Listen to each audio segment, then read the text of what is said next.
This Friday episode of 94 Feet with Coach JT. Before we get started, a couple shout outs, man. Thanks to our supporters, people who've been tapping in with the show, but also, man, hit the subscribe button, leave a like, comments, but also right now, man, hit the website at 94feetwithcoachjt.com. You can see events, you can buy merch, you can see past, current shows, you can see some highlights.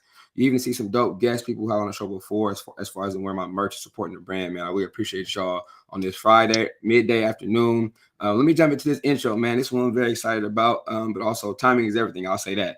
For 26 years, this gentleman called games inside of the California Department of Corrections Rehabilitation Center. No one heard of him outside of prison until the Golden State Warriors came inside the prison and filmed and showed a video, San Quentin State Prison. It was called, let me get it right though.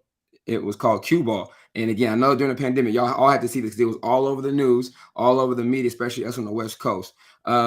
This gentleman here has been calling games, though, or watching games since early in his childhood, watching the great Chick Hearn. He's a Southern California native. He is a diehard Lakers fan, I believe, but also he's a good gentleman. He's a good heart.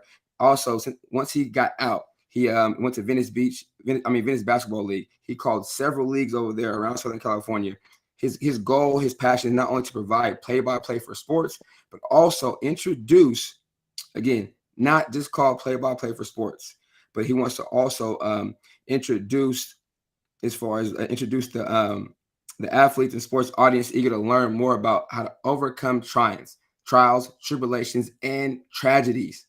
His story is none like one of his, but also it's maybe some guys who have something incorporate with him. They may be able to, I would say, like, be empathetic with him. They may be able to see somebody when they see him, when they hear this episode today, when they see his movie. I'm passionate about this because I watched that episode during COVID, not knowing 2 years later I'd have opportunity to interview none other than the guy with great energy, great passion, great respect already for this gentleman, Aaron Showtime Taylor. Sir, how you doing?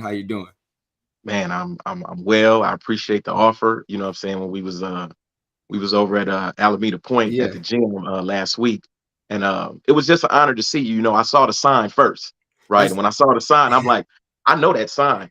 I see that sign on the Heart in the Paint all the time, hey, right? I'm that's going to talk to this brother because this brother's been following Heart in the Paint ever since I put this hey, up on IG, and then I saw where you had been following me yeah, from the Aaron Showtime Taylor page, and then all the man. connections we have together, Fatima and the Yep. whole WUBA and the WPBA now. There's Yes, so many sir. connections that it's an honor to meet you as well. No, man. And I've been in space now, especially as this thing grows, sir. And as we know, right, you got to physically be in the space to sometimes get these blessings.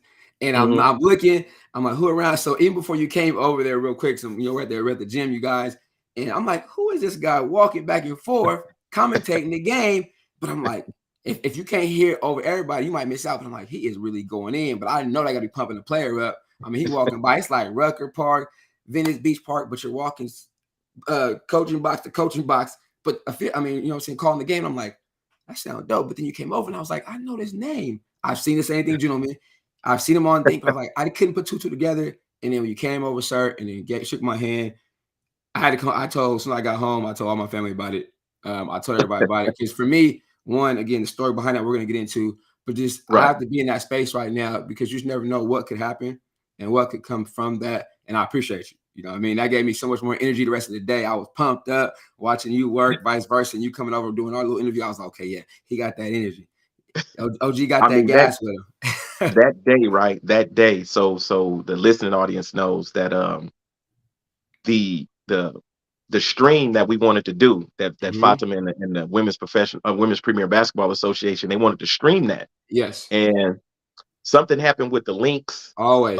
Either they got the link through, but they couldn't get the Mhm. audio, or the audio came through and they couldn't get the link out. And so Right. they was like, man, we're not gonna be able to stream this. And I'm like, okay, don't worry about it, right? So then it went to, well, how am I gonna do the play by play if I'm not doing it in the camera? Well, Mhm.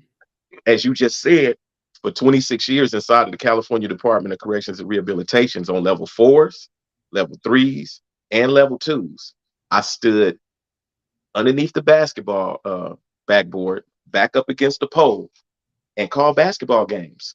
Mm. No microphone or nothing, loud enough, and clear enough for people within a good 50 to 75 feet around the court could hear me clear everywhere. I don't care what was going on. So Outside voice for real. outside voice, right? The outside voice. So for me to Yeah. do that in there, right? Yeah. I had already brought honey and lemon because I knew I was going to have to do 4 games, but I thought I was going to do 4 games in a live stream. I didn't know I was going to have to do 3 of those games out loud as if I did in prison. So it was Yeah. just like for me, just going back to the yard again. And, I was gonna say, the take it only back. difference was I didn't have to worry about knives or a ride jumping off. I had a bunch of women basketball players and a Mhm. crowd around to watch the game. So, For I sure. just took it back to the old school and did what I did. Oh yeah, use using your element completely. You could tell that. You could tell that. Um, so I mean, we got as you're not new to this, man, because you've been at this going hard in the paint for a while. Hey, you guys, if you don't know, you better know. Follow Hard in the Paint podcast. Tap in, Mr. Taylor. I'm telling you, tap into his content. Follow the page, repost for him, all that stuff. SoCal, LA. Growing up in a time with before all this stuff right now is so much advanced. Um, Early age childhood sports though. I mean, outside of commentating, what did you participate in as a young African American guy in LA where sports is big? Were you a sports kid or what were you into at that early stage of your career? Early, like I just told some guys in the house with me. I pulled out my Kansas City. I have a Edwards Hilaire jersey number 25. I'm gonna get Mm-hmm. a Pat Mahomes. That's my goal. I gotta get a Pat I Mahomes, get a and patty. I gotta get a number 89 Otis Taylor jersey too, the Oh, original, right? OG. Because Yeah. that's why I'm a Kansas City Chiefs fan. Okay. And so growing up, 4, 5, 6, 7, 8, it was all football. I was a Mm. Kansas City Chiefs fan, diehard. I'm born in '65, so the first time the Chiefs won, well, the first time I was old enough to remember them winning one was 1969. Mm. Right. So from 1969 on, I've been a Kansas City Chief fan, and football is actually one of my biggest loves. And I played football all the time growing up in the street, in the park, and whatnot. Tried out for high school, didn't make it. X's and O's, though. I'm really, really big on X's and O's. And Mm. so it was a natural transition when basketball came around. You're growing up shooting the ball and stuff. But when I went to Crenshaw High School the year before, that's when Daryl Strawberry, Mm. Cordy Dillard, Chris Brown. It was a whole lot of people that came out of that 79-80 class at Crenshaw that went to professional baseball and basketball. Mm. And so one of those gentlemen was named Cordy Lee Dillard, Dillard. He's definitely a Venice Beach legend, but he took Crenshaw High School as the point guard, and they won the city championship in '79. Mm. And so I'm 15, 16 years old, graduated from Crenshaw when I was 16, and I went to work for his company, him and his brother's company, which was a Magic Rooter at the time back then. And being around him, basketball naturally comes up because Mm. I'm not a Laker fan, right? I've always been a Clipper fan, right? Okay. But everybody around me is Purple a and gold. purple and gold. Purple gold. You know what I'm saying? And back in the day, in the late '70s, early '80s, Mm-hmm. the NBA was on CBS back then, right? Mm-hmm. So, going into Boy Scouts and stuff, growing up in the mid '70s and stuff, we always went to the sports arena and saw the Lakers and stuff. But then the Lakers moved from the sports arena over to Inglewood to Mm-hmm. the Great To Western the Forum. form. Mm-hmm. Yeah, and during that time is when Showtime Lakers took off, Mm-hmm. and I don't care what was going on. I don't Yeah. care what was happening. I may not be a Laker fan, You but watch. Chick Hearn is calling that game. Ah, okay. See what I'm saying? And Chick Hearn's calling that game. You're listening, so we would turn the TV down and Mm. turn the simulcast on the radio up, Just and listen we to would be him. listening to Chick Hearn on the radio. So that's where my love of play-by-play comes from. Mm-hmm. But it also comes from learning the X's and O's from a friend, from a guy who was one of my heroes growing up, Cordy Mm-hmm. Dillard. Like I said, he won the city championship with Crenshaw in '79, and he's Mm-hmm. definitely a Venice Beach legend. Right before the VBL, they used to have the 3-on-3 Pepsi challenges and stuff like that back in the Mm-hmm. day. And he's a Hall of Famer out there. So learning basketball from the X's and O's perspective from him turned me into a bigger basketball fan. So I was Mm-hmm. able to appreciate the Showtime Lakers, the Bad Boy Pistons, the Celtics, the Cleveland Cavaliers when they had Brad Daugherty and Mark Price and Ron Harper. Mm-hmm. You know what I'm saying? I'm basketball through there, right? So yeah, I played basketball and football growing up. And as I got older, I haven't played it, but I definitely have a very, very good love and appreciation for hockey now. Hmm. I love hockey. Yeah. I definitely. It ain't nothing better than watching big ass dudes roll around on an eighth of an inch blade Crazy. on skates, Take a high skill set, fully padded up like football players but then with got a stick, right? And if you don't like what they got to say, the referees back up and they get to grab it. to. It's a truly a definition of contact sport. And you Truly only a get definition. 2 minutes to 5 minutes in the penalty You box. can Hell come yeah, back I out. love hockey. You get to come back out, and you got to pay for Love it. no pay-per-view fee. You get to No, watch it. no. No I pay-per-view. mean, You get you to get watch it good. fights. And when they grab him, look, Yeah. no shade. No shade when I say this. I know people don't like bringing up race, right? But I'm going to bring it up in this instance. Uh-huh. When it comes to hockey, them white boys don't be playing around. They grab each other in the collar and they They just go. Yeah. It's serious. It's they serious, man, for serious sure. about it. I love it. It's My serious. favorite all-time player. It's a trip because people be like, Wayne Gretzky. Yeah, I love Wayne Gretzky. But No, Robert Taylor. The long time he played 18, 19 years in the league. He was a king, a Los Angeles king, okay. and he made it to his first Stanley Cup Finals after Wayne Gretzky got on the team and led the team Mm. into the Stanley Cup Finals, right? And so Dave Taylor, excuse me, I said Robert. Dave Taylor Hmm. is one of my favorite hockey players all time. But you got the greats, Gordie Howe, um, you got me Bergeron, Oh yeah. um, You got a lot of them. some of Lemieux, all them dudes, man. All them Mario dudes. Lemieux, Yeah. the brother that got hit in the head, Donald Brashear. He Yeah. was another one of my favorite players. And right Is now, Crosby still playing? who? Crosby? For No, the he's a Zeros. little older. But now Oh, PK okay. Subban is the man. Subban is the man. Really? Yeah, PK. Yeah, Okay. shouts out to PK, baby. I keep my eye on you, brother, because it's That's for only a sure. handful of brothers in the league. Yeah, for I sure. was a fan of the NHL, period. But Hmm. once you start getting people that look like you out there, that's I'm gonna give it a even little more more of an attention. interest. Yes, sir. Yeah, I'm gonna give yeah. it a little And more so love. yeah, when it comes to sports, I played baseball growing up too. You know what I'm saying? So it's really all around. I swam for Yeah. Dorsey High School. I swam for Enterprise Park in LA. I swam for Enterprise Park. I swam for Dorsey. I made it to a city finals where I Hmm. finished in fourth in the backstroke, 200 and 400 backstroke.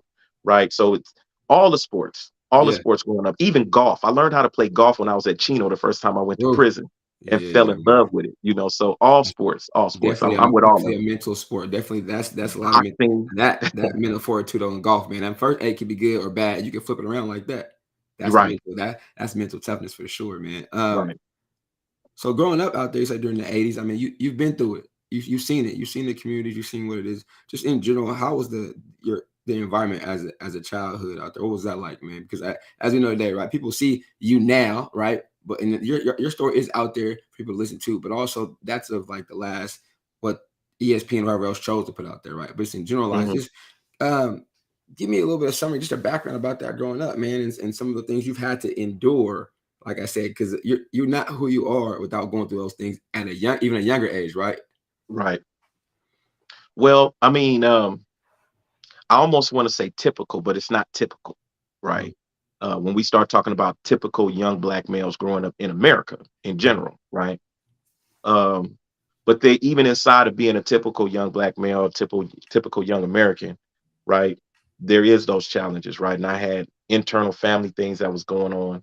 mhm. You know what I'm saying? I grew up in one house where my mother was at, it was drug use and stuff like that. When I went to my grandmother's house, it was strict discipline from the country style discipline. You know what I'm saying? So So where's grandma um, from my originally? grandmother is from Birmingham, Alabama, and my Oh yeah. grandfather was from Little Rock, Arkansas. Oh, So both of those places is that when we got ass whoopings growing up, boy, you I'm got telling one. you, boy, man, listen, and I'm old enough. I'm old enough to tell you this. When Mm, we was young, if we messed up coming home from school, the mhm. neighbors would whoop us and Before then you tell got my home. grandmother and grandfather what we did and why they whooped us, and then we would get another whooping from them. Hmm. You know what I'm saying? So I'm old enough to remember that. But Yeah.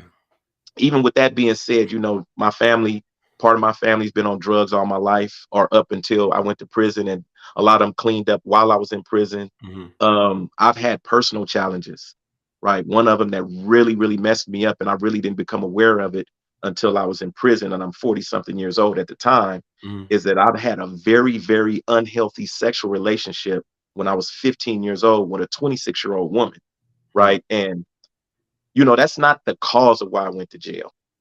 That's a factor Mm-hmm. in the childhood trauma that helped send me to jail. Hmm. The year before that happened, I got robbed for the first time. I ditched school at Crenshaw High School. I ditched off campus right down the street from my house. I mean, literally half a block from my house. Mm-hmm. And guy pulls a gun on me. Two dudes, they pull a gun on me, pull me between the store and apartment building, take my little gold, go in my pocket and take my money. And I'm so scared that I'm gonna get in trouble because I ditched school that I didn't tell my mother and my stepfather that I got robbed at gunpoint at 14 years old. Mm-hmm. Right. Then the following year, I'm leaving I leave out of the state of California and go to Texas, right, to live with a family member, Mm-hmm. right, because my mother doesn't want me involved in gangs or nothing like that. And gangs was definitely going to be a part of my life, right? And I go to Texas, and then that's where I get into this very, very, again, unhealthy sexual relationship with a grown ass woman, Mm-hmm. right?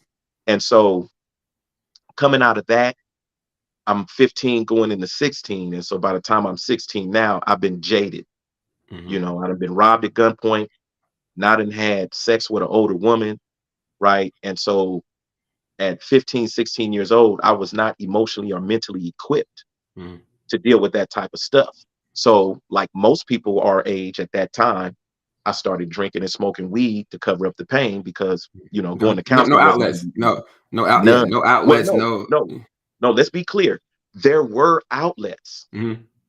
There was definitely help. There's always been help out in the Black community for us.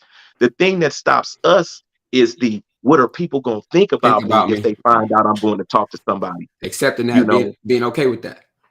right. Now we understand that mental health is actually as important, if not more important, than Physical. physical health. Yes, sir. Because how you think dictates how you feel, and How that can you have an react. effect on your body, Yes, right? sir. So when I'm 16 and 17 years old and I'm having these, back and forth things going in my head about this relationship I was in, Mm-hmm. I never had a chance to talk to anybody.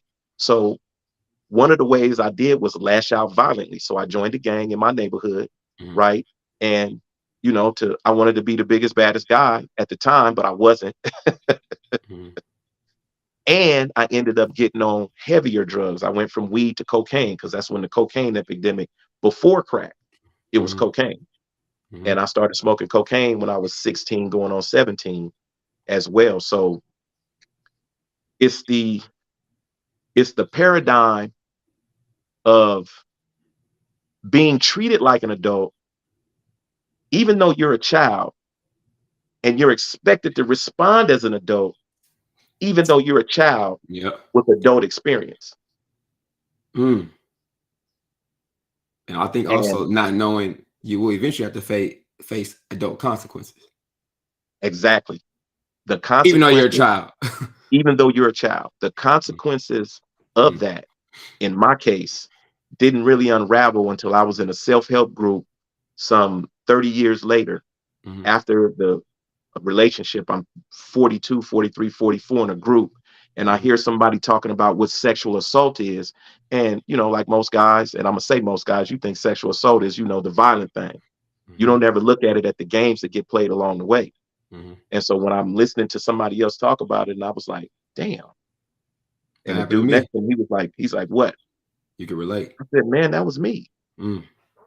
He said, what? I said, bruh, I was sexually Mm. assaulted when I was 15 years old by a 26-year-old woman. And I'm just now really like, you Yeah. can't tell nobody in the hood at 15, 16 years Because old we would have that you thought that was the thing to get into or to brag about, not knowing it messes us up. It messed how you up many like that. how many guys do you know? We ain't got to say the number. How many Yeah. guys got babies by women 5 or 6 years older than them, and they was fathers at 16. No, yeah, that's nah. That's They was fathers at 16, but the baby mama's 21, 22, 23. yeah. See, and that's so normal in our neighborhood that what did I look like going out talking about I was emotionally messed up behind this? Mm-hmm. It would have never worked. And so those were just some of the challenges that I had that it actually helped lead me to drugs Mm-hmm. and harder drugs, which eventually, because of my personal decisions, led Mm-hmm. me to jail in 1984. And it was another emotional situation that I couldn't handle in 1992 Mm-hmm. that led me right back to drugs again and led me Mm-hmm. to prison for 26 years in 1994. So and during this, I mean, as we know, like during that time, the support was there, but not go. not being open, not whatever. When you're on this that time where you're on these drugs though, and we're a day and age where suicide is high too. Was there a Hmm. time when you felt like you had to do something else or you want to end your situation? Like I'm done with this, or it was just the drugs were maintaining. It was a coping skill until you either bounced back, or was the time where you was like, you know what, I'm done, man. I can't do this no more. The only time I ever really seriously contemplated suicide, and I mean seriously contemplated, like I literally had the sheet around my neck, and I'm standing up on the bunk and I got one foot off and I'm about to lean and go off. The only time that ever happened was when I first got arrested in 94, and I didn't really realize how much time I was facing. Mm, I had a lot of counts that I was just not even trying to pay attention to. I didn't want to deal with that reality. mm, And I remember one day, one of the nurses came by, and it was pill call. And so they bring me my meds, and I asked her something, right? And she said, "What are you in here for?" And I said, "Robbery and attempted murder and kidnap." Right? She said, "Oh, you're probably never going to see daylight again." Laughed and mm, walked off. Right? mm, And I'm sitting there, and I got this psychiatric medication in my hand that's going to get me high, though. That's the reason I'm in the pill module, because I'm mhm, trying to stay high because I don't want to deal with the reality of why I'm in jail. mhm, Right? I'm in jail for 2 counts of attempted murder, 2 counts of kidnap, 12 counts of armed robbery, mm. 1 count of attempted armed robbery, 1 great bodily injury, 1 assault with a deadly weapon, 1 ex-con with a gun. Jesus Right? Christ, Yeah, I was a bad. man. You don't even realize it when Mm. you're doing it, but when they catch you and this stuff start coming, They run it down to you. you like, I did all that shit, right? Yeah, yeah. That's And so she said, you never gonna get out. mhm, And I'm like, what? And then I remember going blank for a minute, right? I do remember looking at the sheet. I mm, do remember tearing the sheet and making the rope, mm. right? And I remember getting up on my bunk and climbing up high where the bars was at and getting it up there and tying it and making sure it could hold my weight and then put it around my neck, right? And had it. Because the woman said I was never coming out of jail. I was 28 years old. I think I just turned 29 at the time, Mm. right? The concept, the thought of me never walking out of jail again, the idea that I was never going to have sex again totally blew me away. And I was like, I don't even want to look, I don't even want to face that. Mhm. So that's the only time I ever actually considered killing myself and was about to do it. And for whatever reason, I I didn't was take that step off that bump. I was gonna say, well, whatever I got, reason or just it just that other whatever, just keep going. I don't know what it was. Well, I we know can't, now. I'm not We gonna, know now what it was because you're here right now. We know now what it was. You had more stuff to do. well, whatever it was, I made a decision. Yeah, yeah. You had more to do. Man, Some people like to say, I had a come to Jesus moment or right. God talking. It wasn't none of that stuff. Mhm. Straight up, I'm standing there with my foot off the bunk. The other one is on my toes, barely hanging on the One or bunk. two ways. That's it. Right. Yeah. And I'm like, what you gonna do? Hmm. You had to you decided that. What you gonna do? What you gonna Yeah. do? Matter of fact, I still had the bullet right here in my face from the shootout I was in when I got arrested, when I did this stuff. They hadn't even pulled the bullet out my face yet. That's So that was my one man. moment. Other than that, I tried to wake up every day in prison. Out of the 26 years, 3 months and 3 weeks in prison, I could tell you how many times I woke up in a bad mood on 2 hands. Mm, perception. 26 years, 3 months, and three Two hands. weeks. I could tell you how many times on 2 hands I woke up in a bad mood. Hmm. Man. That's it. I wasn't waking up in a bad mood because once I took that rope from off my neck Hmm. and I started doing the time, and instead of letting the time do me, Hmm. right? It took a minute for me to get to the point where I started being selfless and working for other people, Hmm. right? But I did start looking at the time, and I started basically attacking it, right? Hold on, my phone It's is all tripping good. right now. I think we'll be back. I mean, it'll hopefully get back. Let's see here. Yeah, I'm still I here. see you here. It's all Sometimes good. sometimes it pops out on me. It's all right. Let's see here. I'm still here with you. Yeah, I got some. Yeah, I got something on my phone keeps tripping like that. All right. Turn the Let's see that. camera on. My camera. It got you on the second one. Look like you tried to brought up on another one. Though. Let me see if I can get this. Okay, I'm gonna have to let me come out of Let me this see. and come So back. hold on. Give me 1 second. Let me see if I can do this real quick. All All right, right. there you go. Remove me from I the screen. did that one. Just that one. Try it again. I don't know.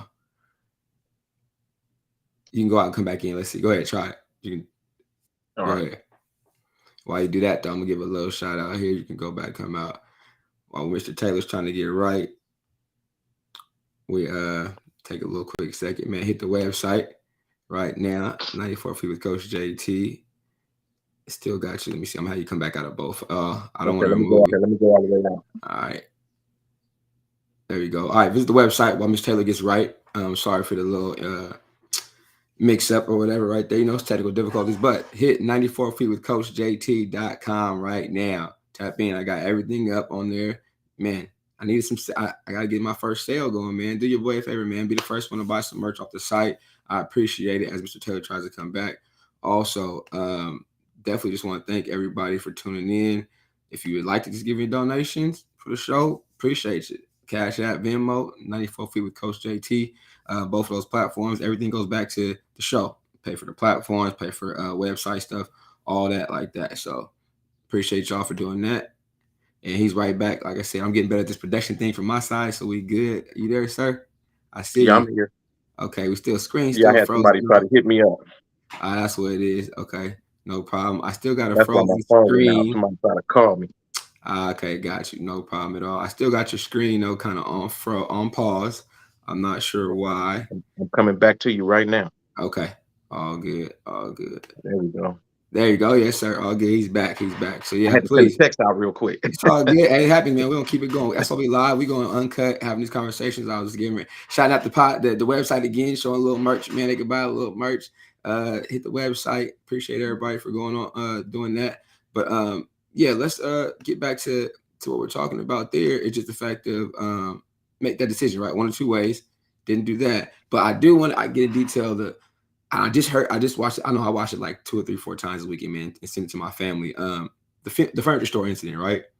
The who? The furniture store incident, right? Just Yeah. going to that night, going to that event. Was it just a background to? Was it a robbery for the store wants and needs, or how did walk me through that That night was a little bit? drugs. Yeah. Okay. That was all drugs. Hmm. The That was point all I drugs. I was on. So what happened in 1992? I was in a relationship. Well, the end of 91, going into 92, I was in a relationship with this sister, right? okay. And she was pregnant, and she was using drugs at the time while she was pregnant, and we had gotten together. And so, um, coming out of that, I think it was Valentine's Day, 1992, right?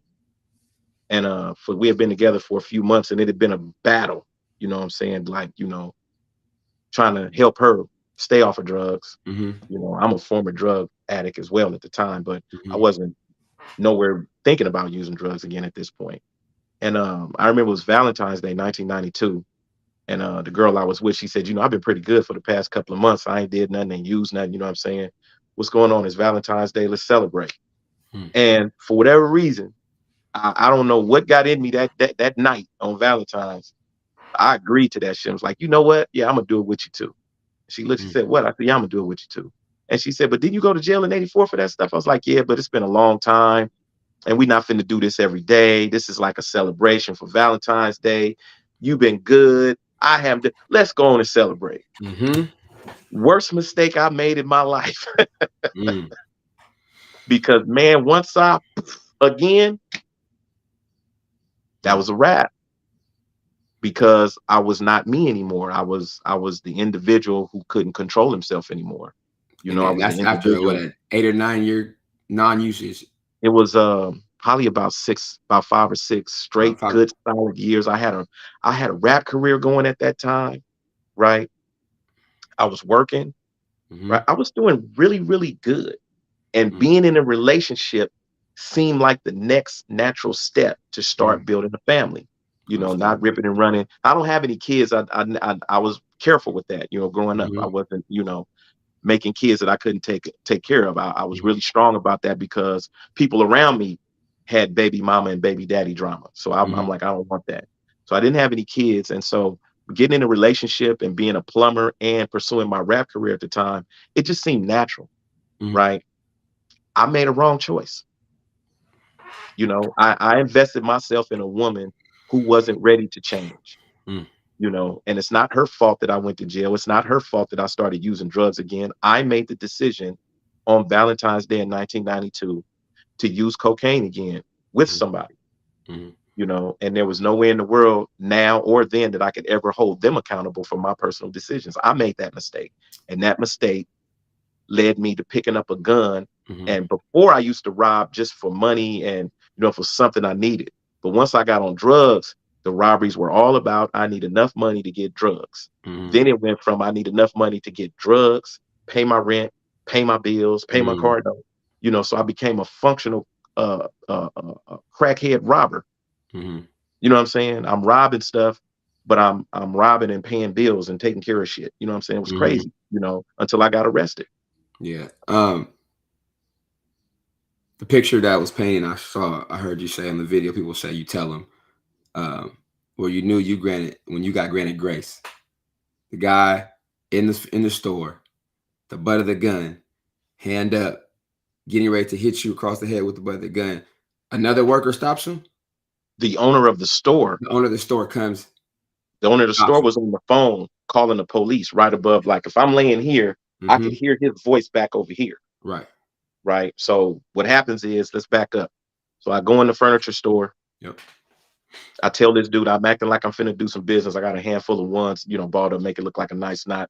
Get him in the back of the store, draw down on, oh, come here, we finna do this, right? He wasn't like everybody else. This white dude looked and said, man, you ain't taking nothing from me. I could see it in his eyes. And Mm, he rushed me, right? Knocked the gun out my hand, the gun fall, right? I go to pick the gun up, forget that it's a left hand safety on the gun, and I got mm. it that way. So if somebody grabbed my gun, they could shoot themselves. Lo and behold, what happened? I forget I got a left hand safety, grab You the great. gun, bow, shot myself in the finger in the middle of this robbery. I got a big ass, you know, flesh Yeah. hanging off and blood flying everywhere. I'm trying to get out of there now because it done turned into something more than I wanted. I'm not trying to kill nobody. I just need the money. Mm, So on my way trying to get out, if I go left, I'm gonna get shot up here on the right side because mm, there's no cover. If I go right where this door is, there's cover there. I won't get shot. Maybe I can get out. And when I run to that door and snatch it open, there's a bar door there. It's 7:30 in the morning, maybe a quarter to 8. So the sunlight's coming in, hit me right in the face. I look back this way, and the worker had a 22 rifle, mm. lined me right up. And I seen it. And just like I said in the thing, man, the way I lived my life up until that point, I was always on the other side of that gun. Mm, This day, I found myself on that side of the gun. So when I looked and seen what he was getting ready to do, I turned my head because I know what I want to see when I go. It mm, was just like that. It was, and when I turned my head this way, he mm. shot. The bullet hits me here.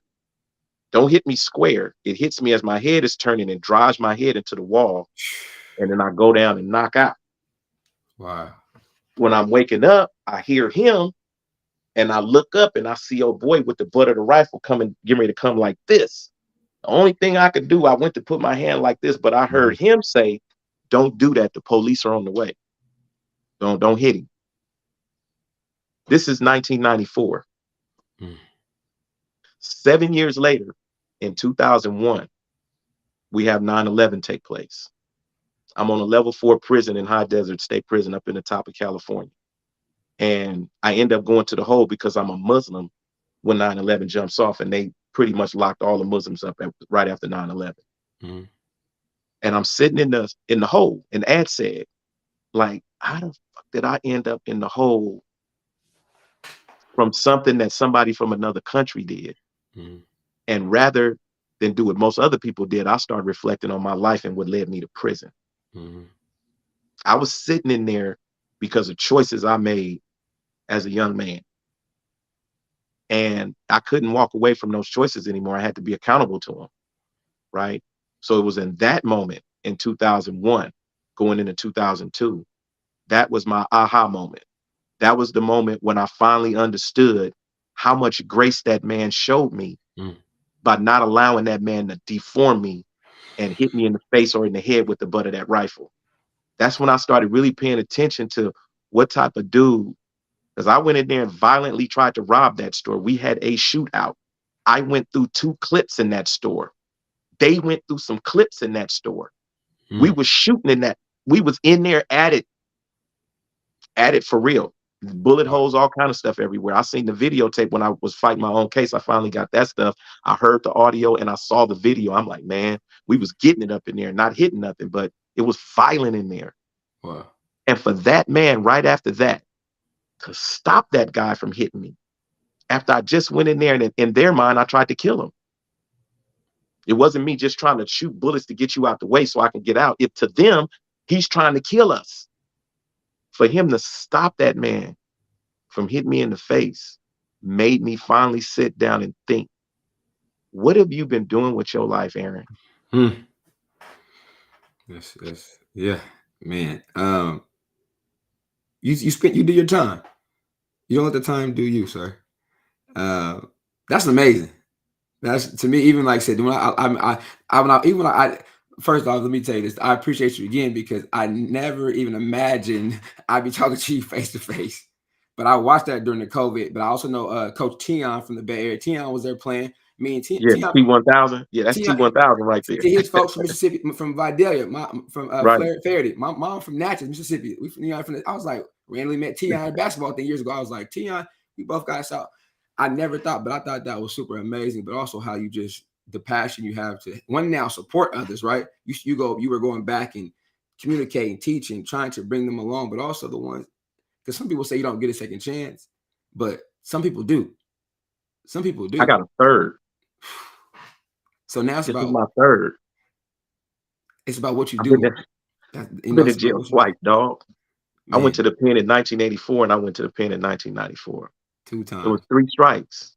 You know, I lived my life so reckless and so violently, you know, that the 3 strikes law applied to me, specifically to me. It was tailored for people like me. I was a problem. I was a problem in the 90s. And when it got time into my sentence, I didn't want to be that way anymore. You know, I didn't want to always be turned up. I didn't always want to be, you know, I mean, I gang bang, but I wasn't the dude to be, you know, dressed up with the rags all around my head and down my back, like I got a cape. And every time you seen me, I was just I wasn't that dude. Right. I wasn't turned up like that. I was the Bobby Brown lookalike. And if I seen you slipping someplace, and I'm gonna go to my trunk and put my ski mask on, I was that guy. And I just didn't want to live that way no more, you know. And so I started giving back inside. Right around 2006. My brother died in 2006, and my nieces and nephews were all like 12, 11, and younger. And so in my head, I'm like, man, my brother's dead. I got to be a better role model for my nieces and nephews. So I started changing my whole skit around. When you decided to make that shift, though, and you start finding relief or joy or comfort in doing something different that you haven't done in years, how was that like for you?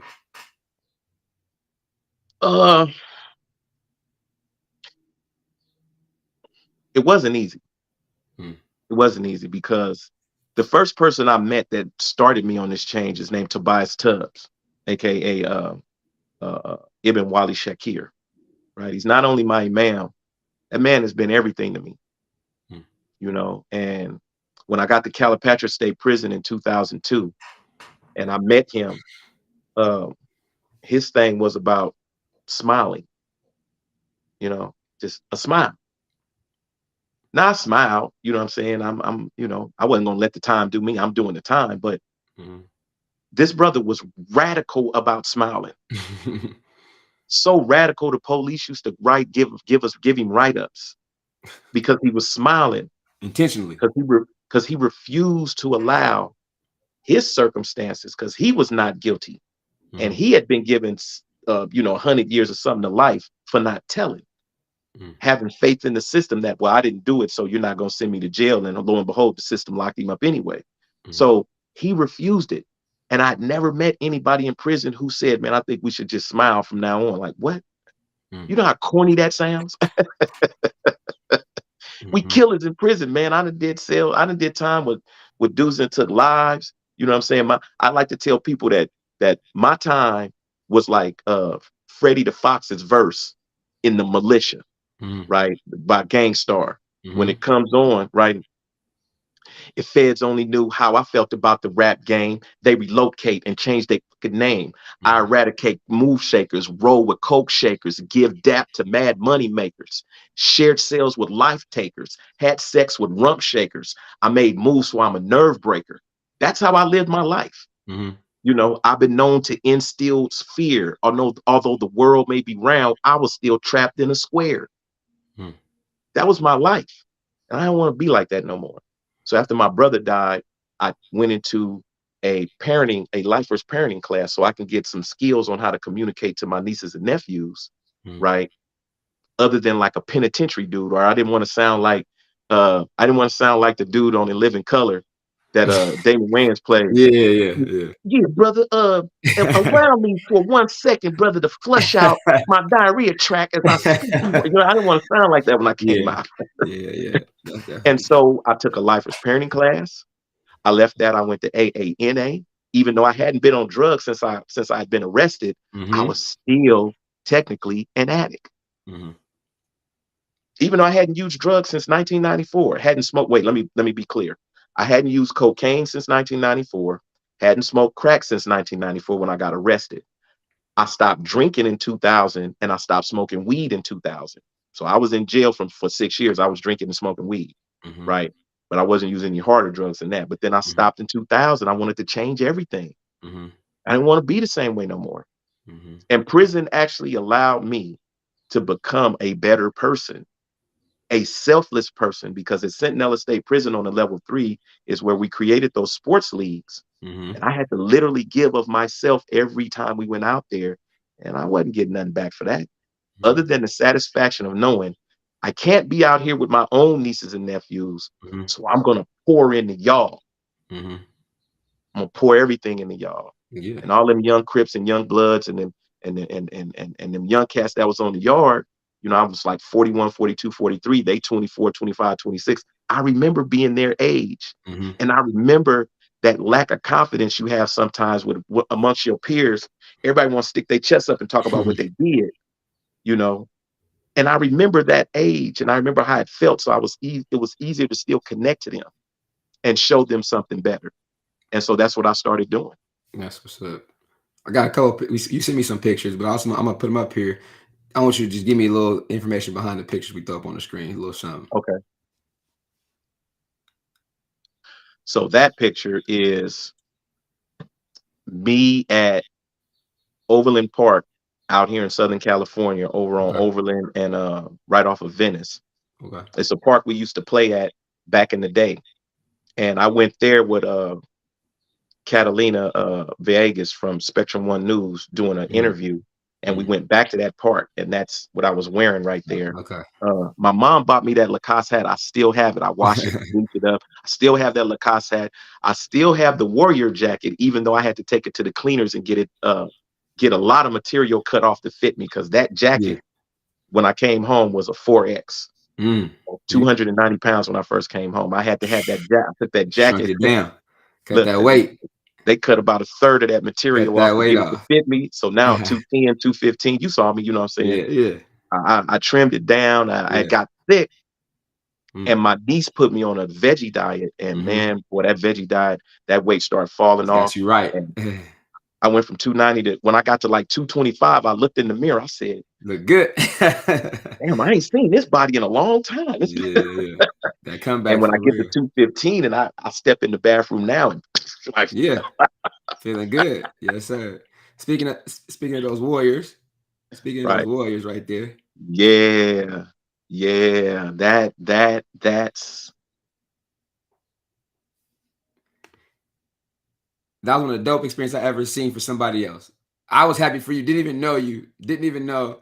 I was happy for you to see one, the backstory how they told him played it. Even though I'm a Sacramento Kings fan till I die, but to see them highlight you, sir, of what you've done, and in your element, I'm like, really, y'all might as well put the man on the payroll because he good. He good like that. That game, I think I ain't watched the highlights for sure, but you can just tell. As they say, it was lit in there. They was going crazy. You Well, had wasn't nobody in the arena. It was still during COVID. it's They wasn't crazy. letting nobody in the NBA arenas yet, right? So Yeah, they was the press corps, right. a lot of Even the people that players worked. though, the players was like, Oh yeah, they was lit. they players was like, man, this dude, who is this dude? I'm like, because that's true. It was so clear because it wasn't nobody in there. But the Right. players' reactions, the players, they moving. I'm like, oh, this dude got them because they ain't no fans been at the game. You had them turn Nah, all the way up. You had them nah, turn and all they the and way they up. walking in there, right? And ESPN had told me what they was gonna do. It's like, Okay. hey man, we're gonna film this. You know what I'm saying? We're gonna mic you up. You know what I'm saying? It's not the first. When I was in to just a little bit backstory before I Yeah, go finish ahead. that. Yeah. When I was in when I was in San Quentin, matter of fact, the year that we filmed Cue Ball Mm-hmm. in the big game with the San Quentin Warriors versus the Golden State Warriors coaching Mm-hmm. staff, Yeah. that day, I had 4 mics on me. Hey, I will say as you did, oh boy, what's the last manager who was there, what's his name, or GM? Oh Bob my god. Myers. He was getting buckets, but your play by play, and he could hoop a little bit. Oh, He can Bob is hoop. dope. He can Oh, hoop. Bob went to UCLA. He won the championship Oh, with see, with the O'Bannon brothers in there. really with Charles Yeah, O'Bannon, Ed O'Bannon. Oh, I'm a yeah, UCLA yeah. fan. I probably. That's who Oh Bob yeah, Myers tight. played with. Yeah, Yeah, yeah. He was Charles Tyson Ed Eddy was over O'Bannon, there. Tyson Eddie. Yeah. Yeah. Those Hey, Bob Myers was on that team. I'm a UCLA fan though. I watched them like they was it. The O'Bannon Man, brothers, Bob that Myers was was on it. that team, man. Bob Myers Wow, was on the UCLA national team that won. wow, Bob Myers was on that team. And after graduation, he became a sports agent wow, rather than pursue a career. wow. So to answer, but to go back to your point, right? And so when I get the call after I get out of prison, Mhm. excuse me, I had just did the All-Star game for the American Basketball Association that Friday in February. Sunday was the NBA All-Star game. Mhm. So I'm up at the Mamba Academy Friday night calling the ABA All-Star game and reading a letter that I wrote to Kobe Bryant when I was the sports editor at San Quentin News. I was able to read that letter for Mhm. people to hear because nobody had ever heard it. Mhm. And so I remember telling my nieces that night when we was driving back to LA from Mhm. Calabasas, I said, you know what? I think I just crossed over. They was like, what? I said, I just called an all-star game for the American Basketball Association. I said, that's pretty big, right? Major. And that was Friday night. Sunday, all-star game to 2021. I go in my emails and I see the Ray Ritter Golden State Warriors. What is this, right? Hmm. Open it up. I'm thinking it's some spam and some BS, right? I read it. We want you to come up and be the guest public address announcer for an NBA game of the Houston Rockets versus the Golden State. Wait, whoa, let me back this shit up. Can I just read right now? Hold up. Don't play with me. Right. So now I scroll down to the bottom and I look and I see the trophies and I see the Golden State Word thing and I see everything is looking right. And I go back up and I read it again. And I remember, man, I remember the look on my face, and it was this look.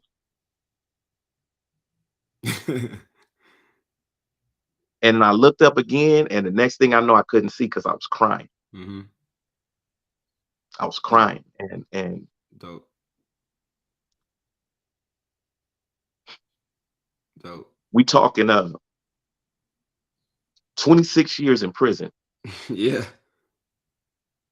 We talking about me calling basketball on dangerous ass level fours, Yep. Lancaster, High Desert, Calipatria. We talking about me leaving from the level 4, going to a level 3, and literally creating leagues, a basketball league and softball league that literally kept our folks out of trouble for 3 years straight, kept violence down on the yard 3 years straight. We was able to bring a softball team in from Texas to play against the teams we had on the yard because that's how cool the program was running. The police ain't asked me to do it. My dudes asked me to do it because we were so successful with the softball. We needed that because we had brothers coming from LA. They fighting the gang fight on a yard down in El Centro, California, where the racial numbers are so twisted that if the Southsiders felt like they wanted to just do us, there was nothing we could do except fight a valiant fight and go down in flames.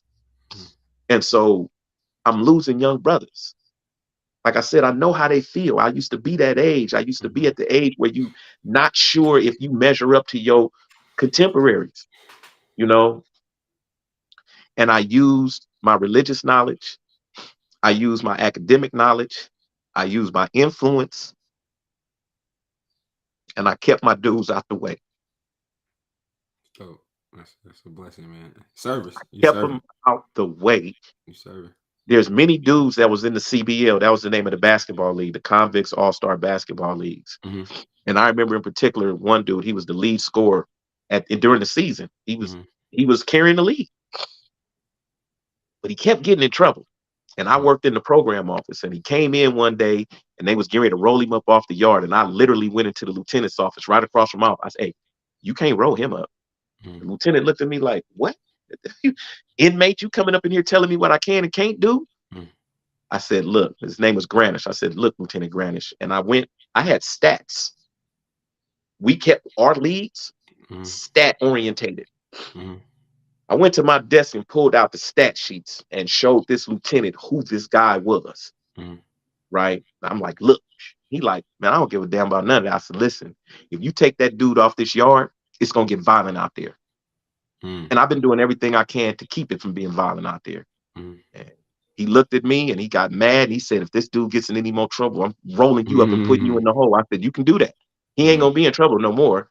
And I walked right out of his office and went over to the single man cage where he was at and looked him right in his face. I said, nigga, I just got you from going to the hole because you the star of the CBL.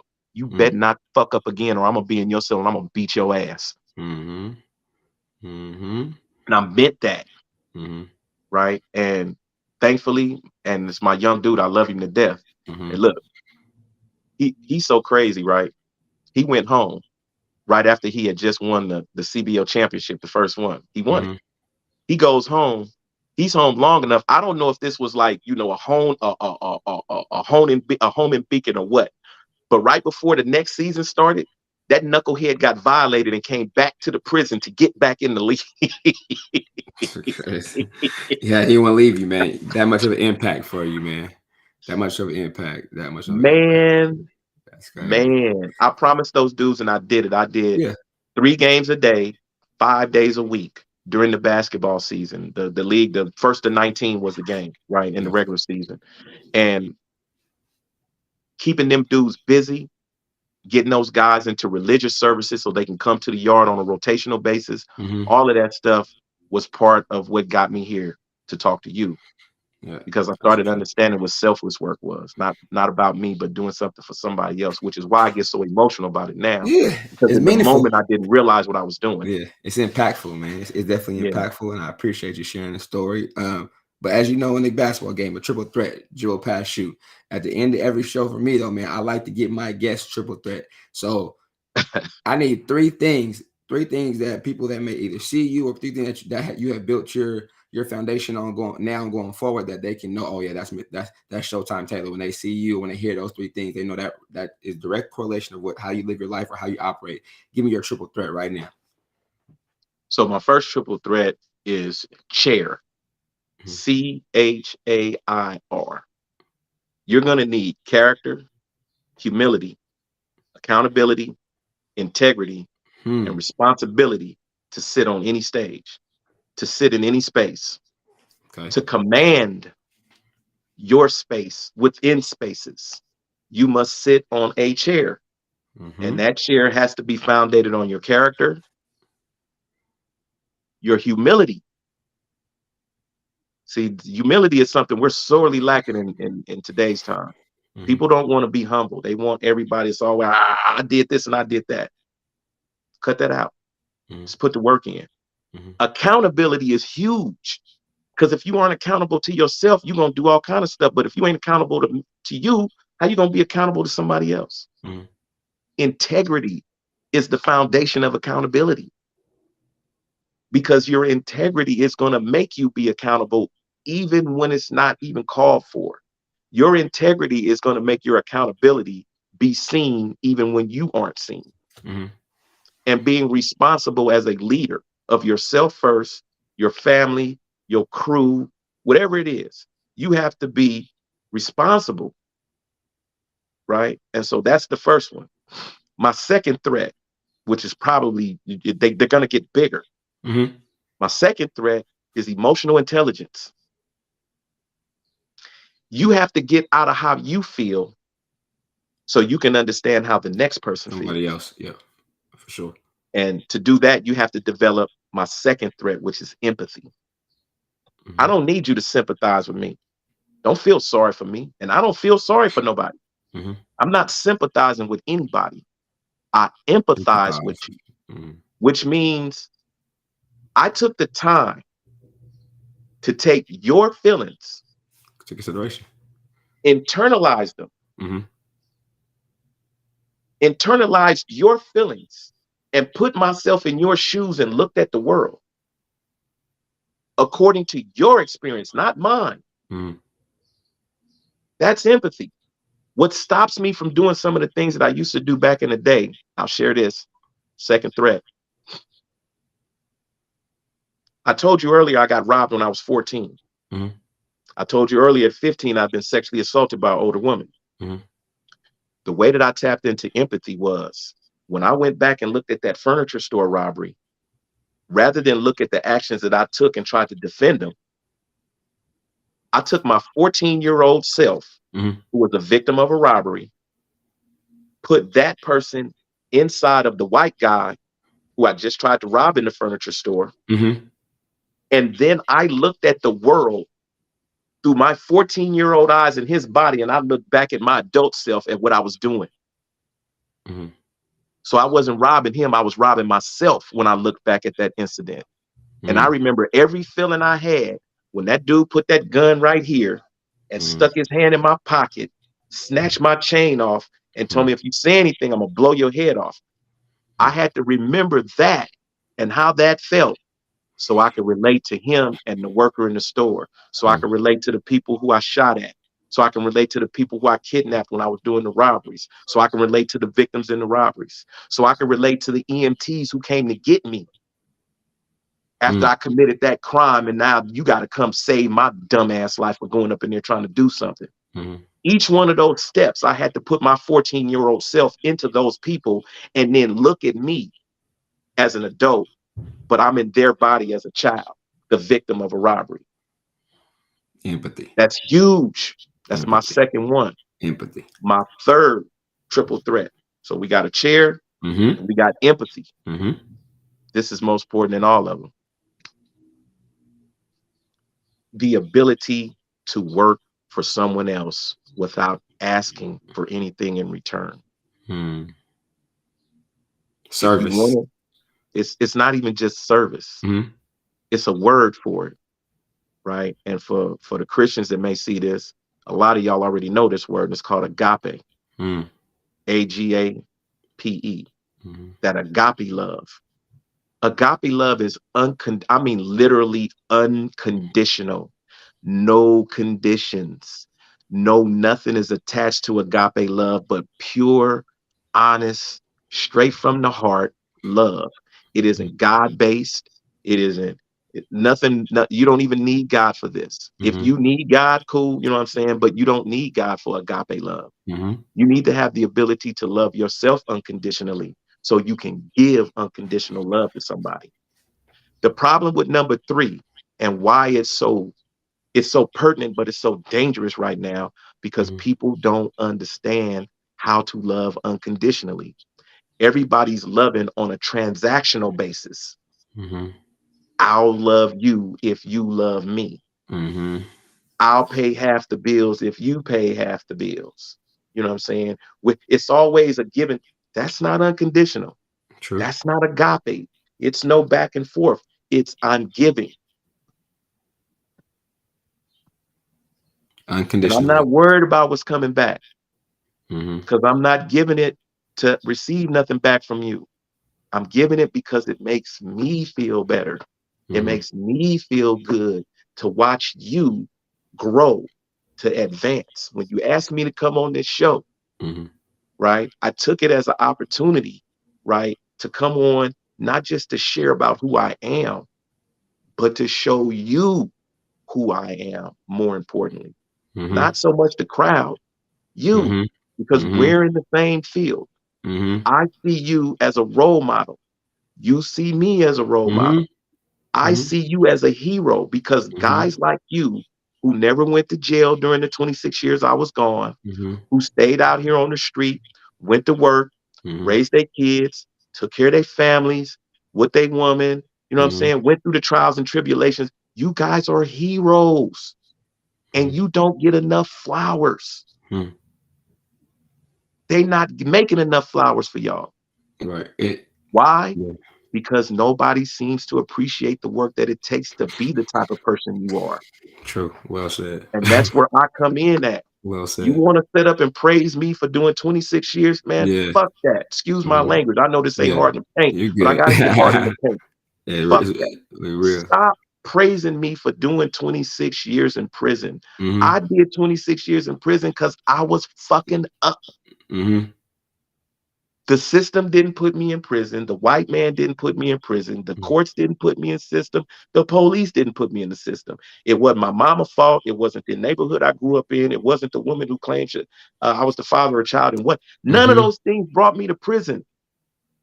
The choices I made in those situations is what brought me to prison. So I get really, really frustrated when people be Mm-hmm. like, man, that brother did 26 years in prison, man. He's Mm-hmm. such a man. I ain't never, man, how'd you do that, man? And you didn't ever mess with a man or nothing like that. How'd you do it? Mm-hmm. Man, fuck that. That's not the story. The story Mm-hmm. is I had to be accountable within those 26 years. Mm-hmm. I had to take responsibility for what brought me to prison. That was the way I could get out of prison. So don't praise me for doing 26 years. If you want to pat me on the back, just be like, man, that brother changed while he was in there. That's Mm-hmm. why when the guy in the post-game interview said, man, your story's Hollywood, man. You did 26 years in prison. You come out, you killed it on the intro. Just, Mm-hmm. man, look, I did a lot to rehabilitate myself in 26 years. Mm-hmm. And I finally had to get to the point where it was like, man, you can be more than what you think you are. And then Yes, sir. once I figured out that I could be more than what I thought I was, then it was time for me to tell everybody, you know what, bro, you can be more than that right now. What, Mm-hmm. bro, you can be more than a young black man from South Central Los Angeles down here at the southern tip of California, fighting a gang war that's back in LA. You could be more than that right now. What you mean? Anybody never told me that? Did you ever think about learning another language? Mm-hmm. Did you ever think about writing a letter to your mother and apologizing for what brought you to prison and away from her? Mm-hmm. Did you ever think about thanking the man who's with your woman right now, taking care of your kids while you in jail? Have you ever thought about picking up the phone and thanking him? Bruh, I don't know who you are. I understand you with my woman, and that's cool. She ain't my woman, she yours, but I appreciate you taking care of my kids. I appreciate you helping them out in my family's home because I'm not there doing it. I appreciate you helping my woman pay the phone bill so I can call collect.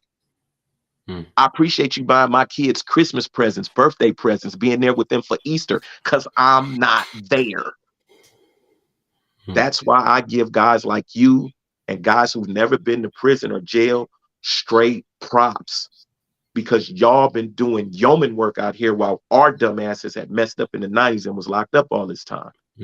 You know what I'm saying? So I Yeah. don't blame too much of society on anybody but me putting myself in a position to get myself away from society and forcing brothers like you to grow up the way you did. And then you grow up and become responsible and accountable and sit on that chair. Yeah. You see what I'm saying? So Yeah. my third one is the most dangerous because that's the one that's Agape. gonna help everybody, because they like, he said what? Bruh, stop praising me, praise him. Agape. Yeah. That's Don't dope, praise man. me, praise him. Because he's been doing the work on an unconditional basis. I did it in prison after I had already messed up. You see what I'm saying? I Yeah. did mine after. He never went. Yeah. I appreciate that, man. I know we can do the work together now too as well, which is the dope part Now, about this. I mean, now and going yeah. now, right? So it's about those relationships and connections and communication. And I appreciate you. Like I said, I was super excited to get this opportunity, meet you in person, and to get this happen so quickly. And I was super excited, bro. This Y'all going don't know, man. No, Y'all be I was giving me all, y'all be hey, giving me flowers, right? I'll be sitting up there like, yeah. dude, y'all the ones. What you Hey, talking about? yeah, and it's dope, man. Like I said, I know it's gonna touch a lot of people. Got a lot of comments in the chat. Better go back and look at those, man. A lot of your What they saying in the homeboys. chats right now? Oh, see, real quick, James Nelson, President Oh, that's allows. my boy right Yeah, there. he Look, said, James yeah, Nelson, that's my boy right there. yeah. Look, James Nelson hey, tapped in. if he's Let's see. listening to this, right, Jaywalk, I'm gonna say it now. You don't know how satisfying it was when I caught that interception that day after I changed teams. Uh, Hassan Booker jumped in on there. Yeah, that's my Hassan boy. I Booker. just met him. He's a Yep. part of USOT, the Universal School of Thought. Hassan, Yeah. assalamu See. alaikum wa rahmatullahi wa Yeah. barakatuh. Darnell Hill was on there. Yeah, that's my boy. He Um, was in the CBL too, man. He okay. definitely took part in everything we did up there, man. You know what Yep. I'm saying? Darnell was at San Quentin with me. That's my Yep. boy too. Keep naming some Yeah, names I off. got you. I If got you. y'all here, It's a couple more. Yep. Lateef Harmon, Lateef, hey, that's Amari another brother I met at Rose, Stop. Lateef Amir has his Rose. own podcast as well. Okay. Amira Rose, that's my Yeah. Muslim sister right there. Listen, Amir, wait, let me back up. Go Lateef ahead. Harmon was a solid dad with me. He has his own podcast now. Him and Michael Swain, the Okay. prison kingpin. The prison kingpin was in prison in Kentucky when on April the 10th, 2021, when I did the Mm-hmm. Warrior game. He saw that. He was in Mm, jail. He saw that on his TV, mm-hmm. got out of jail, wrote a book, then it made him a bunch of money, Mm-hmm. influences around the world, and he flew me down to Atlanta for the Mm-hmm. Hawks Clipper game for me to come into the State Farm Arena and Dope. pull up on TikTok and go live and call the game. That's dope, man. That's dope. Latif is the centerpiece between that. Yeah. Amira Rose is from Chicago, right? She is a staunch advocate for incarcerated, formerly incarcerated, but she puts in work. Dope. That sister is dealing with health problems from catching COVID, and she Mm, gets up and go put in the work to try that's to make dope. sure that cats that's in prison, one, have representation out here, knowing that there's people that's looking out for them, but two, Mm-hmm. and most importantly, give them an outlet for their expression in Night of Floetry and Poetry and everything. She's got a lot of other little programs going on Facebook. Mm-hmm. Man, listen, man, I got some dope people Yeah. Yeah. That's that's part dope. of my They Facebook group, man. impactful, My man. folks, Hey, impactful, man. Sir, they are. Mr. Taylor, I really appreciate you. We tapped in. We got contacts. We gonna tune in. We doing leagues, helping to support the women's leagues together. Man, I it's not definitely gonna stop, appreciate you, bro. man. Yeah. I'm gonna say it. I want to say Go it ahead. again before we end it. I Go want to ahead. make sure I say this again because I want everybody when they see this to know what I'm saying. It's not just the brother that I'm talking about. Again, if a brother hasn't went to jail, brother or sister, man, woman, Mm-hmm. husband, wife, father, whatever, if you didn't go to jail in the 90s in the three strikes, Mm-hmm. and you've been out from 94 all the way to watching this show, Mm-hmm. right? And especially if you're a black man, a brown man, somebody, person of color in this society. Mm-hmm. If you didn't go to jail and you stayed out here this whole time, listen, man, I didn't expect none of y'all to be gangsters because they arrested all of us. We thought we was gangsters, so we went to jail. They Mm-hmm. arrested 85% of us. So that means there was 15% G's left out here and Mm-hmm. 85% just regular dudes, Mm-hmm. just regular cats. They are the heroes. They are the role models. The ones who never gang banged, the ones who never sold dope, the ones who wasn't in the street playing with them sticks, and the Mm-hmm. ones that was in the streets playing with them handheld ones. Mm-hmm. They didn't do that. They got up, they went to work, they took care of their Mm-hmm. families, they paid their bills, they did the best they could do up against the shit that they was dealing with. Mm-hmm. They are role models. Give these people their flowers. When you see them, give them their flowers. Because if you don't, you are taking what you're saying with the way you live that sent you to jail Mm-hmm. is more important than the individuals who chose not to live that way, who were squares and took care of our kids and our families while we was locked up. So you Mm-hmm. got to give guys like this their flowers. And when you see them, give them their flowers, especially these young black men in our neighborhoods. Give them their flowers. Mm-hmm. Make them know that they're appreciated. Because right now we're taking a beating publicly, not just black folks, but just on the financial Mm-hmm. scales and whatnot. We're taking a beating. Mm-hmm. So everybody wants to be acknowledged. Give these guys their flowers. Give Sir. them their flowers, Yeah, man. yeah, Give it yeah. to them. Make them know that you Yeah. appreciate what they did while we was gone. It may Mhm. not have been the best. They wasn't thugs like we was, but they Mhm. did what they did, and they got it to where we come home, and now we can fill in those spaces with them. But Mhm. they have to take the lead because they was out here. So give them their flowers. Understood, sir. Give Man, it y'all to heard them. it. Hey, I ain't got no more to say. Y'all heard it here first from somebody who I'm definitely happy to be in communication with and keep building our platforms together, but also help give that information to everybody listening, watching, or viewing what we're doing, what he's doing, if it's on the basketball court, if it's in schools, if it's in the public, because we still got to serve. And that should be committed as well. But yes, y'all, again, subscribe to the podcast, both of ours, Hard in the Paint podcast. Follow him. He's everywhere. 94 Feet with Coach JT. I'm trying to get everywhere. I'm working, but now I got a new You mentor to there. tap into. I got somebody who I can tap into, But and you that's got what's gonna graphic. happen. Wait, You know what I mean? hold on, bro. You got a graphic up here on your thing. What are you talking about? You trying to Hey, be? You step got a by step, graphic right here. step by step, baby. I I appreciate you, don't even have a sir. graphic on my. Look, I Uh, gotta send my stuff. I gotta send my stuff to post production to get the graphics and all. You got a graphic right here. Hey, I'm trying, baby. I'm trying. Have a good rest of your weekend, sir. Have a good rest of your Friday. I appreciate you because you definitely kicked mine off the right way. And I'll tap in soon. None but love. Appreciate you, sir. We One out. second. Let me get Yes, this sir. out real quick. Go ahead. Follow Go me at ahead. Hard in the Paint. He said it Yes. already. Follow me at Hard in Go the ahead. Paint. I just got my hoodies out. Okay. I've been Yes. promoting all y'all stuff I for got you. almost a I'm year putting and a them on half there. on my. Not you. Now, this ain't one for you. This is for the people Yeah. that's gonna watch this. Okay. I've been promoting y'all stuff for a year and a half. Every time you send me something, I throw it right up on my stuff. It ain't a pause that go up in there. You send it to me, I see it. Doop, it's Mm-hmm. there, right on my storyline. And some of Got you. y'all know who watches my storylines. I'm gonna say it this way: I better start seeing them Hard in the Paints pop up on people's storyline, or I'm gonna have a problem with y'all. Facts. Facts. It's all Now I'm good. Hey. teasing. Y'all help me out. Help me Yeah. out. If you do, you do. If you don't, you don't. I did what I did out of the kindness of my heart. Whatever Mm-hmm. it takes. We're Yes, all sir. going to be successful as long as we work together. And I'm working with this brother, period. Yes, sir. Yeah. Yes, sir. You heard it here first, man. Coach, Mr. Coach JT. We got Aaron Showtime Taylor on this Friday afternoon. We out. Much love. Hey. Throw up Peace. my black power. There